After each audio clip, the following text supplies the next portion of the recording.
Hello everyone. तो कैसे हैं आप सब? आई थिंक बहुत अच्छे होंगे, स्वस्थ होंगे एंड मस्त होंगे और डेफिनेटली अपनी स्टडीज भी बहुत अच्छे से कर रहे होंगे। तो दिस इज साक्षी एंड अब मैं आपके लिए लेकर आई हूं ज्योग्राफी क्लास 6 का chapter number 7 that is our country India.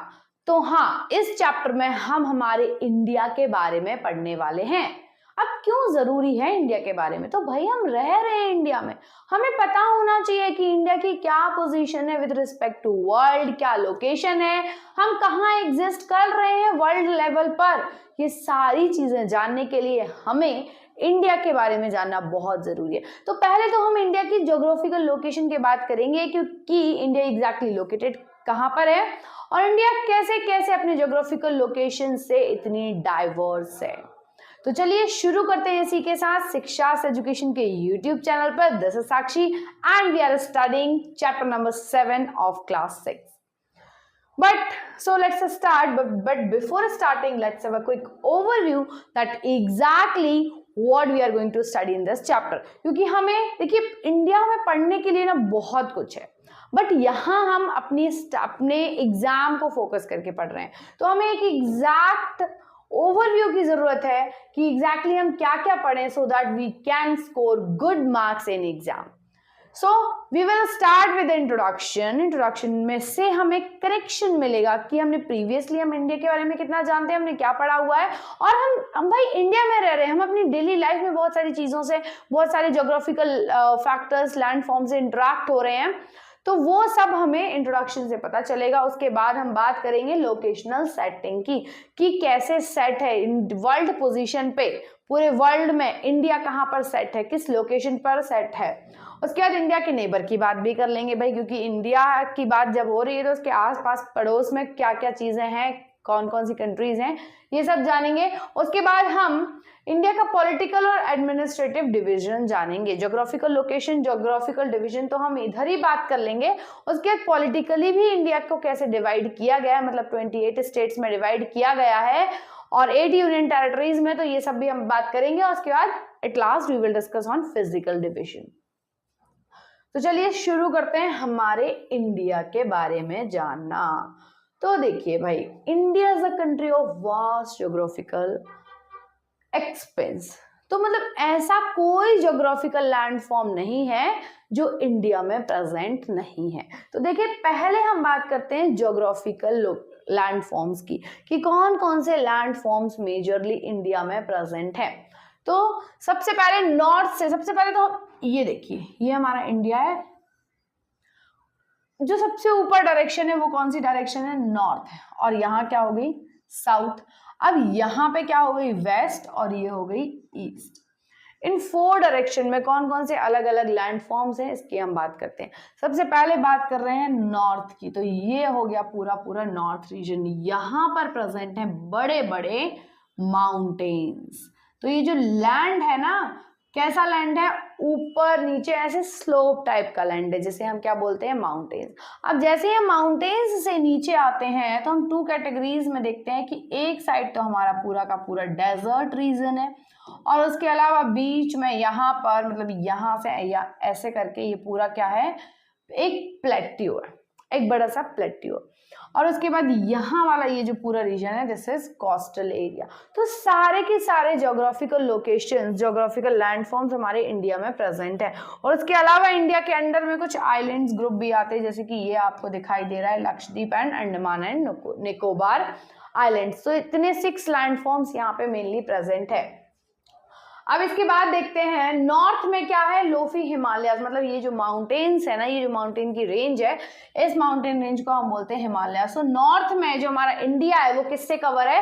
Himalayas से कवर्ड है। उसके बाद साउथ की बात करें तो साउथ में वेस्ट साइड में यहाँ पर क्या है? अरेबियन सी प्रेजेंट है, मतलब यहाँ पर वाटर बॉडीज है। साउथ में 2 वाटर बॉडीज मेन है, यहाँ पे अरेबियन सी है, यहाँ पर है bay of Bengal. Bay of Bengal यहाँ पर प्रेजेंट है। और यहाँ नीचे पूरा है इंडियन ओशियन, जो कि मतलब इसका जो शेप है एक ट्राइंगल शेप का है, ट्राइंगुलर शेप है नीचे से अगर देखा जाए। और इस शेप को हम बोलते हैं पेनिनसुला। पेनिनसुला, पेनिनसुला का मतलब क्या होता है? पेनिनसुला मतलब ऐसा शेप, ऐसा लैंडफॉर्म जो कि 3 साइड से किससे कवर्ड है? वाटर से। तो देखिए हमारा इंडिया 3 साइड से वाटर से तो कवर है। ये ऊपर ऊपर का जो पार्ट ले लो तो ये तो लैंड है, लेकिन यहाँ पर अरेबियन सी है, यहाँ पर बे ऑफ बंगाल और यहाँ पर इंडियन ओशियन है। तो ये 3 साइड मतलब वेस्ट, ईस्ट और साउथ में 3 साइड क्या है? वाटर है, इसलिए इस लैंडफॉर्म को क्या बोला जाता है? पेनिनसुला बोला जाता है। तो हमारा इंडिया का जो लैंड फॉर्म है मतलब जो शेप है वो कौन सा शेप है? पेनिनसुलर शेप है। उसके बाद इंडिया हैज, अब इंडिया का एरिया मतलब इंडिया कितना बड़ा है, कितने एरिया में एक्सपेंडेड है। तो इंडिया का जो पूरा टोटल एरिया है, जिस एरिया को इंडिया कवर करता है वो है 3.28 मिलियन स्क्वायर किलोमीटर। 3 पॉइंट मतलब ये जो बाउंड्री दिख रही है ना, इसके अंदर अंदर का जो एरिया है, this total area is 3.28 million square kilometre. अब अगर कैसे इसको डिवाइड, कैसे स्ट्रेच्ड है, मतलब नॉर्थ से लेके साउथ तक का जो टोटल डिस्टेंस है, यहां से लद्दाख से लेके कन्याकुमारी तक का जो टोटल डिस्टेंस है ये है 3200 किलोमीटर्स, मतलब इतना ज्यादा स्ट्रेच है। और वहीं अगर वेस्ट से लेके ईस्ट तक में देखा जाए, मतलब यहाँ पर गुजरात से लेके अरुणाचल प्रदेश जो कि लास्ट ईस्टर्न पॉइंट है इंडिया का, वो देखा जाए तो east to west it is extended for about 2900 kilometre. मतलब ये जो डिस्टेंस हुआ कौन सा? वर्टिकली ये है आपका 3200 और हॉरिजॉन्टली जो है वो 2900 है।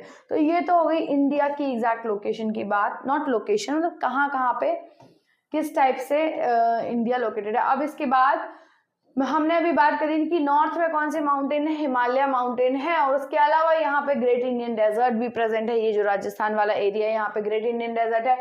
नॉर्दर्न प्लेन्स है, ये ऑलरेडी हम डिस्कस कर चुके हैं। यहाँ पर है हमारे माउंटेन्स बड़े बड़े, यहाँ पर है पूरा डेजर्ट, ये है हमारा पूरा पेनिनसुलर प्लेट्यू और ये है हमारा कोस्टल रीजन। सो इतने सारे डाइवर्स लैंडफॉर्म्स यहाँ पर प्रेजेंट हैं, इसलिए इंडिया को लैंड ऑफ डाइवर्सिटी भी कहा जाता है। Not only socially, physically, geographically भी हमारा इंडिया बहुत ज्यादा डाइवर्स है।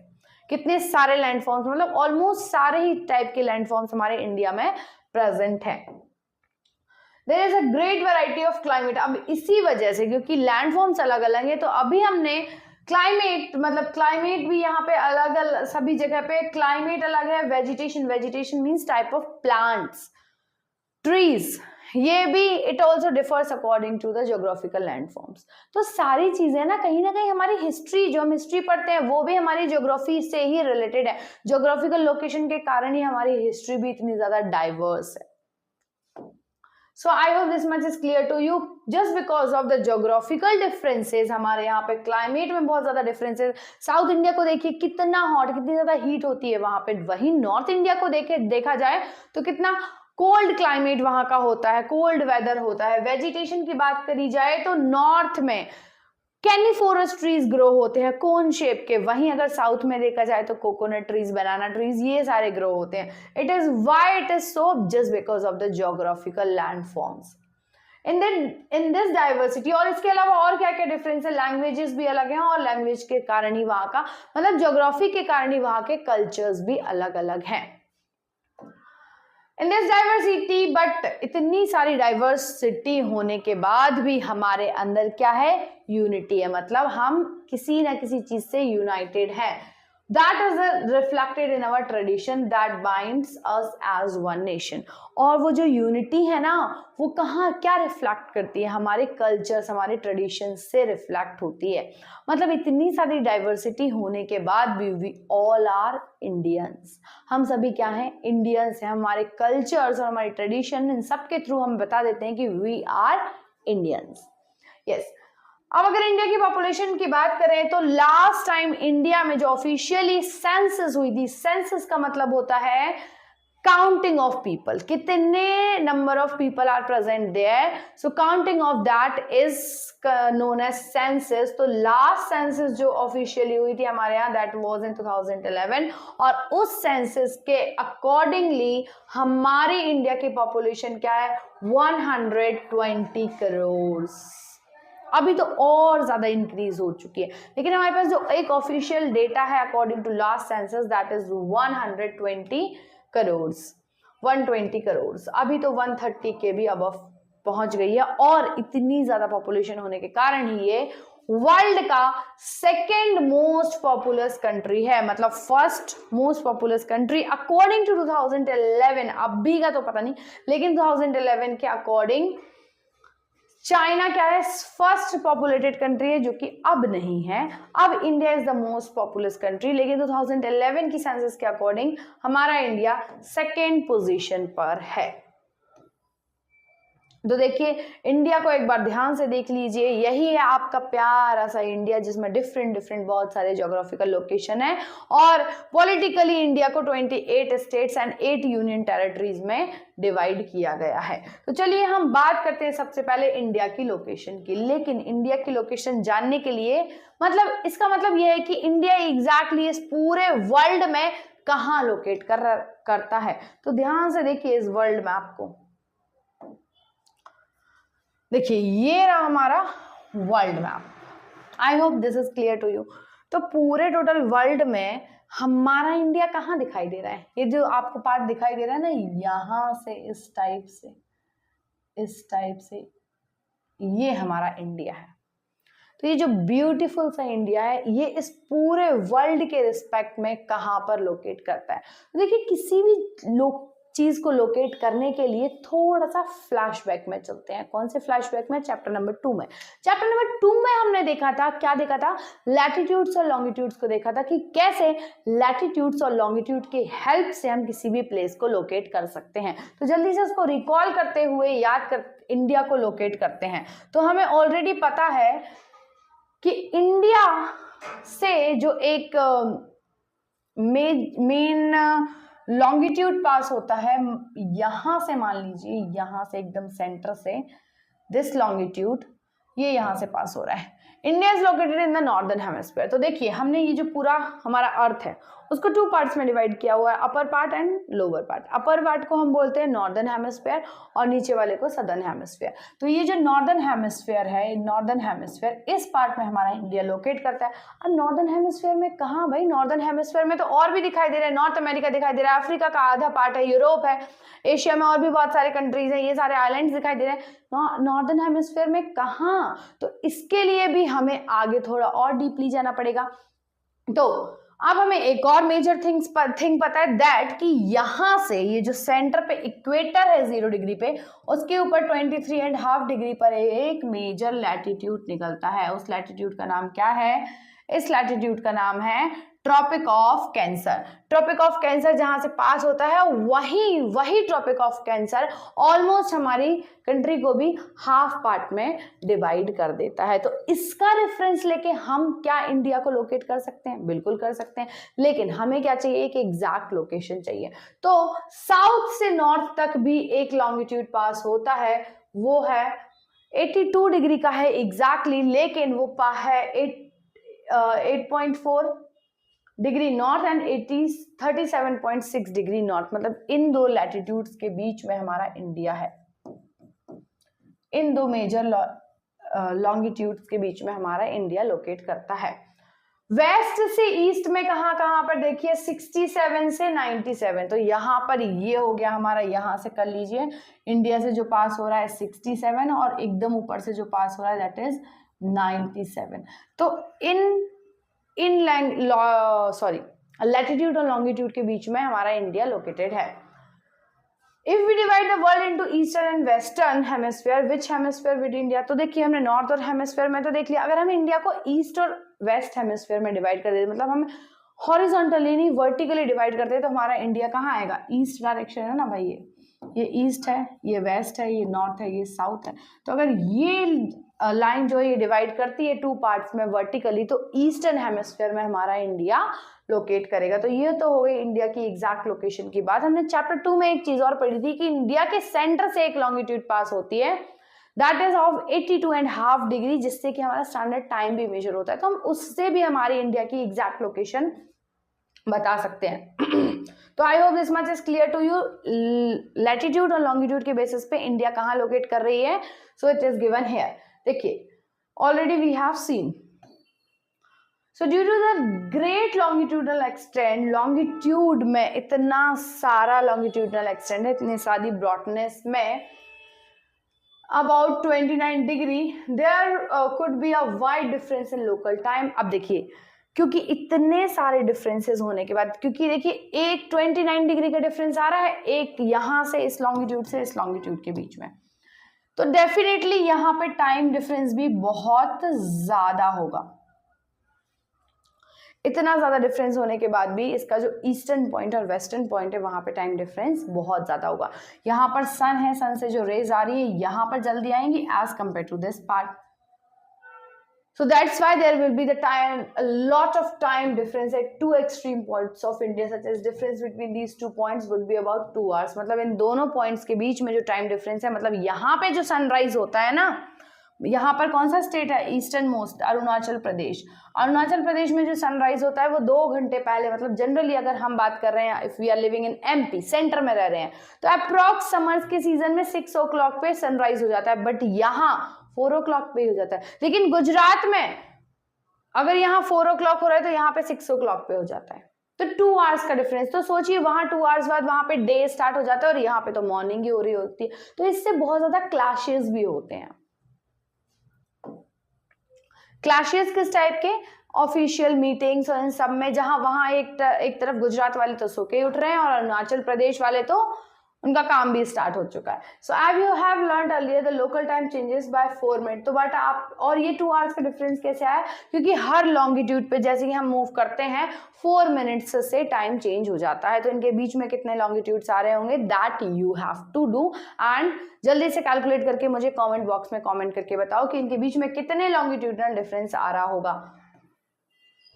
सनराइज, देखिए अभी ऐसा क्यों डिफरेंस आ रहा है, क्योंकि हमें पता है सन कहाँ से राइज हो रहा है, ईस्ट से राइज हो रहा है, और ईस्ट में हमारे यहाँ पे कौन सा स्टेट है, अरुणाचल प्रदेश, और वेस्ट में है गुजरात। तो ऑब्वियसली ईस्ट में पहले सनराइज हो जाएगा और as compare to the west. तो यहाँ पे आपको दिखाई दे रहा होगा इस पिक्चर में, ये हमारा ईस्टर्न मोस्ट पॉइंट है और यहाँ पर सनराइज पहले हो रहा है as compare to this point. तो सोचिए कितना ज्यादा टाइम डिफरेंस यहाँ पर आ जाएगा। As you have already read earlier why the local time of longitude, तो हमारा ये जो है ना, तो इतने ज्यादा डिफरेंसेस के कारण हम देखो, अगर यहाँ का टाइम स्टैंडर्ड टाइम ले लेते तो इनको बहुत प्रॉब्लम होती, अगर यहाँ का लेते तो इनको बहुत प्रॉब्लम होती, इसलिए हमने एक बीच का रास्ता निकाल लिया भाई। बीच का रास्ता कौन सा, मतलब सेंटर से जो लॉन्गिट्यूड पास होगी, जो कि कहाँ से पास हो रही है, उत्तर प्रदेश के इलाहाबाद से जो पास हो रही है, this is the centre longitude of India, जो कि है 82.5 डिग्री ईस्ट पर। इस लॉन्गिट्यूड को हमने एज अ स्टैंडर्ड लाइन माना है, standard line of India which shows the standard time. पूरी इंडिया में इस पर जो टाइम चल रहा होता है वही पूरे इंडिया को मानना पड़ता है। This meridian is also termed as a standard, और इसलिए ये जो लाइन है स्पेशल लॉन्गिट्यूड है, इसे स्टैंडर्ड मेरिडियन ऑफ इंडिया भी बोला जाता है। तो ये तो हम ऑलरेडी समझ चुके थे, ऑलरेडी जान चुके हैं चैप्टर नंबर 2 में कि कैसे स्टैंडर्ड टाइम कैलकुलेट किया जाता है और why we have chosen the standard time. अब बात करते हैं, एक फैक्ट की बात कर लेते हैं, इतना सारा कॉन्सेप्ट तो पढ़ लिया है, तो चलिए अपने नॉलेज को थोड़ा टेस्ट करते हैं और कुछ इंटरेस्टिंग बातें जानते हैं। Large country which stretch extensively from east to west, सबसे बड़ी कंट्री जो ईस्ट से वेस्ट में ऐसे स्ट्रेच है, that is in our Asia, जो कि है रशिया। बहुत बड़ी कंट्री है और वहां का जो स्टैंडर्ड टाइम है वो एक सिंगल टाइम नहीं। देखिए हमें इंडिया में तो हमने मान लिया बहुत छोटा सा है विथ रिस्पेक्ट टू वर्ल्ड, तो एक स्टैंडर्ड टाइम चल जाएगा, लेकिन रशिया का क्या होगा, अगर रशिया एक स्टैंडर्ड टाइम चलने लगे तो यहाँ पे तो टाइम डिफरेंस बहुत ज्यादा है। बहुत ज्यादा टाइम डिफरेंस होने के कारण ही बहुत ज्यादा टाइम डिफरेंस होने के कारण ही यहाँ पर एक स्टैंडर्ड टाइम नहीं ले सकते हैं। सो दैट्स वाई यहाँ पे डिफरेंट टाइम जोन्स बनाई गई हैं। वैसे ही कुछ, जैसे कि फॉर एग्जांपल ये रशिया है, यहाँ पे 11 टाइम जोन्स हैं, इतना बड़ा, इतना ज्यादा स्ट्रेच्ड है देखिए, तो इसलिए यहाँ पे टोटली 11 टाइम जोन्स बनाई गई हैं अलग अलग प्लेसेस की। वैसे ही यूएसए की बात करें तो यूएसए भी भाई कोई छोटा कंट्री तो है नहीं, ये भी बहुत ज्यादा स्ट्रेच है, तो यहाँ पर भी बहुत सारी अलग अलग टाइम जोन्स हैं, plus same in Canada also. तो ये तो हो गई फैक्ट की बात। तो अब ये जल्दी से मुझे बता दीजिए, ये तो मैंने ऑलरेडी आपको बता दिया है कि रशिया में कितनी टाइम जोन्स हैं, 11 है। उसके अलावा 2 और that is also written, that is 7 and 6, मतलब कि यूएसए में 7 है और कनाडा में 6 टाइम जोन्स हैं। जैसे कि हमारी इंडिया का एक सिंगल स्टैंडर्ड टाइम है, वैसे ही इन एरियाज के अलग अलग स्टैंडर्ड टाइम है। अब बात करते हैं इंडिया के नेबर्स की। इंडिया के नेबर्स भाई आस पड़ोस वाले बहुत परेशान करते हैं, लेकिन जानना तो बहुत जरूरी है कि ये लोग हैं कैसे एग्जैक्टली। तो बात करते हैं इंडिया के नेबरिंग कंट्रीज की। जल्दी से इंडिया का मैप देखिए कि एग्जैक्टली इंडिया के आसपास में कौन कौन से कंट्रीज, जल्दी से पहले नेम देख लेते हैं क्विकली। तो देखिए सबसे बड़ा कंट्री जो हमें आसपास हमें इंडिया के दिख रहा है वो तो है चाइना, और सबसे मेजर एनिमी जिसे कहेंगे दैट इज पाकिस्तान। तो नेबरिंग कंट्रीज में मेनली कौन कौन से कंट्रीज आ रहे हैं, जल्दी से एक बार रिकैप में नेम देख लेते हैं, उसके बाद डिटेल में हम इनको जान लेंगे। अफगानिस्तान बहुत ही छोटी सी बाउंड्री यहाँ से शेयर करता है इंडिया के साथ। पाकिस्तान यहाँ पर है वेस्ट साइड में। उसके बाद यहाँ पर एक कंट्री है that is Bangladesh is present, यहाँ म्यांमार है, नेपाल है, भूटान है, श्रीलंका है और मालदीव्स भी यहाँ पर प्रेजेंट है। These all countries are our neighbouring countries, India के नेबरिंग कंट्रीज हैं। अब चलिए देखते हैं आपकी बुक में क्या लिखा हुआ है। So there are 7 countries. तो जल्दी से काउंट करिए क्या 7 कंट्रीज हैं। हाँ भाई 1 2 3 4 5 6 7, 7 मतलब है ना। तो 7 countries totally who shares the border with India. How many of these countries do not have access to any ocean or seas? अब इनमें से कौन कौन से कंट्रीज जो कि ओशियन से कनेक्टेड नहीं है वो जल्दी से मुझे कमेंट बॉक्स में कमेंट करके बताइए कौन कौन से कंट्रीज आपको यहाँ दिखाई दे रहे हैं जो कि ओशियन और सी से कनेक्टेड नहीं है। ये भाई देख रहे हैं ना ऊपर, तो जल्दी से कमेंट करके बता दो। Across the sea to the south lie our island.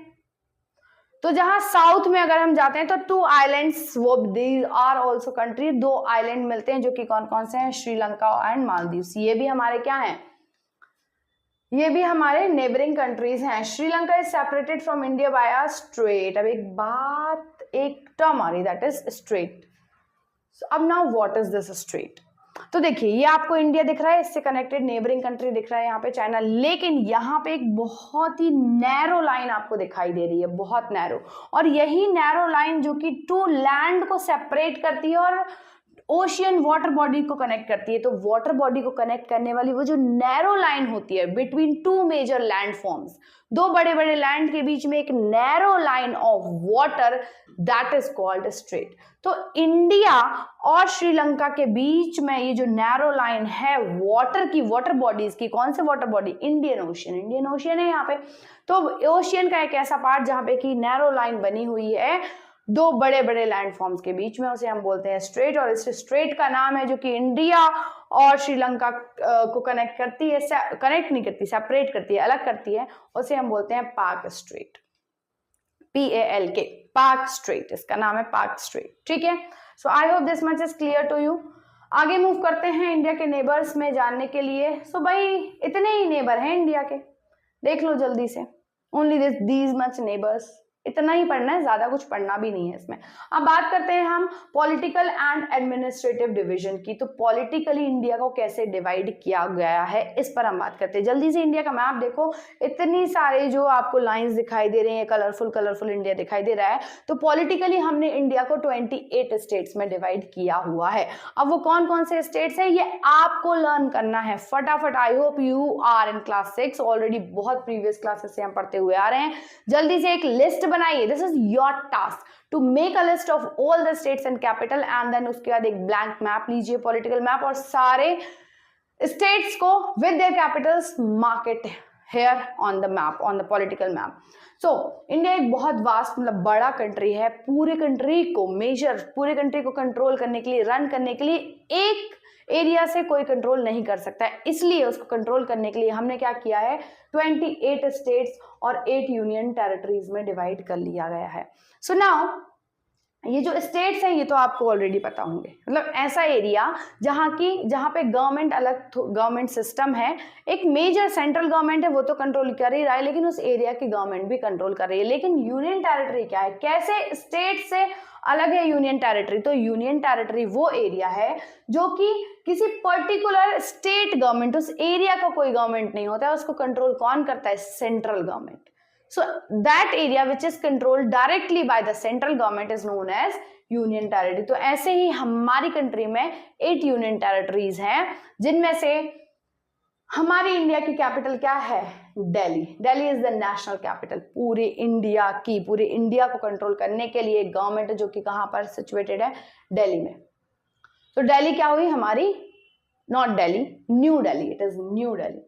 So new Delhi is our capital. These states have been formed mainly on the basis of language। अब इनको हमने कैसे फॉर्म किया? ज्योग्राफिकल लोकेशन के साथ साथ हमने इनकी लैंग्वेजेस के अकॉर्डिंगली भी हमने इंडिया को डिवाइड किया हुआ है। तो जल्दी से अब आपका टास्क क्या है? हमने पॉलिटिकली डिवीजन तो देख लिया, यहाँ पे 28 स्टेट्स हैं। जल्दी से क्विकली एक बार में पूरे इंडिया के स्टेट्स पे एक बार नजर डाल लेते हैं। उसके बाद आपका टास्क है कि पूरे स्टेट्स की लिस्ट बनाना है with their Capitals and learn करना है। तो चलिए शुरू करते हैं। यहाँ से इंडिया का मैप आपको दिखाई दे रहा होगा बहुत ही अच्छे से। Yes, so look at here, this is India's map। अब बात करते हैं नॉर्थ से स्टार्ट करते हैं। तो भाई आज के टाइम पे ये जो है, ये जो डिवीजन है इस टाइप से, ये तो यूनियन टेरिटरी है, तो इसको तो अभी छोड़ दो, हम यूनियन टेरिटरी पे भी बात करेंगे। सबसे पहले बात करते हैं यहाँ से नॉर्थ में, तो ये है हिमाचल प्रदेश। यहाँ से हिमाचल प्रदेश शुरू हो रहा है। हिमाचल प्रदेश के बाद में दो भाई बहन है जो कि है हरियाणा, सॉरी जो कि है पंजाब एंड हरियाणा, और इन दोनों की एक ही कैपिटल है जो कि है चंडीगढ़, जो कि अगेन एक क्या है? यूनियन टेरिटरी भी है। उसके बाद यहाँ मूव आते हैं तो ये है यूके। यूके मतलब कौन? United kingdom? बिल्कुल नहीं, ये है हमारा उत्तराखंड, ब्यूटीफुल उत्तराखंड। उत्तराखंड के पास में यहाँ पर है यूपी मतलब उत्तर प्रदेश, और यहाँ पर लोकेटेड है हमारी capital that is new Delhi. Delhi is present है। बड़ा सा जो एरिया आपको दिखाई दे रहा है ये है हमारा राजस्थान, जहां पे कि थार डेजर्ट भी प्रेजेंट है। तो ये हो गया राजस्थान, राजाओं के स्थान। उसके बाद यहां पर सबसे लॉन्गेस्ट कोस्ट लाइन वाला state that is Gujarat. Centre में है, एकदम सेंटर में, वो है हमारा ब्यूटीफुल सा मध्य प्रदेश। यस। उसके बाद अगर हम यहां साउथ में मूव करते हैं तो यहां पर जो सबसे बड़ी फिल्म सिटी जहां प्रेजेंट है दैट इज महाराष्ट्र। उसके बाद छोटा सा state but very beautiful that is Goa. Goa यहाँ पर प्रेजेंट है। उसके बाद हम बात करते हैं, यहाँ पर आ जाता है कर्नाटका, और ये करेले के शेप जैसा हो जाता है केरला। केरला के साइड में है तमिलनाडु, और उसके ऊपर अगर हम यहाँ पर जाते हैं तो ये है हमारा आंध्र प्रदेश, और बीच में आंध्र प्रदेश से ही डिवाइड करके बना दिया गया है तेलंगाना। अब ये जो इस टाइप का एमपी से जुड़ा हुआ शेप दिख रहा है ये है हमारा छत्तीसगढ़, और यहाँ पर है उड़ीसा। यहाँ पर ये जो इस टाइप का शेप दिखाई दे रहा है ये है हमारा वेस्ट बंगाल। अब बीच में ये है जो ये हमारा झारखंड है, और ये हो गया बिहार। तो भाई ये हो गए हमारे स्टेट्स। अब यहाँ पे अगेन 7 सिस्टर्स भी हैं, उनको भी जल्दी से देख लेते हैं। ये अलग से दिखता हुआ जो स्टेट दिख रहा है जहां पे हमारा हाईएस्ट माउंटेन इन इंडिया का दैट इज कंचनजंगा, ये स्टेट है सिक्किम। उसके बाद अब बची हमारी ये 7 सिस्टर। तो 7 सिस्टर में सबसे बड़ी सिस्टर जो कि बीच में है वो है असम। उसके बाद उसकी नेक्स्ट सिस्टर जो आती है वो है अरुणा मतलब अरुणाचल प्रदेश। उसके बाद आती है नागा मतलब कि नागालैंड। फिर आती है मणि मतलब मणिपुर। फिर आती है मिजो मतलब मिजोरम। और फिर आती है मेघा। भाई इतनी सारी सिस्टर्स हैं सब एम से। मेघालय एंड देन लास्ट में आती है सॉरी मेघालय नहीं, यहाँ पे है त्रिपुरा। त्रिपुरा इज देयर, त्रिपुरा, और यहाँ पर है मेघालय।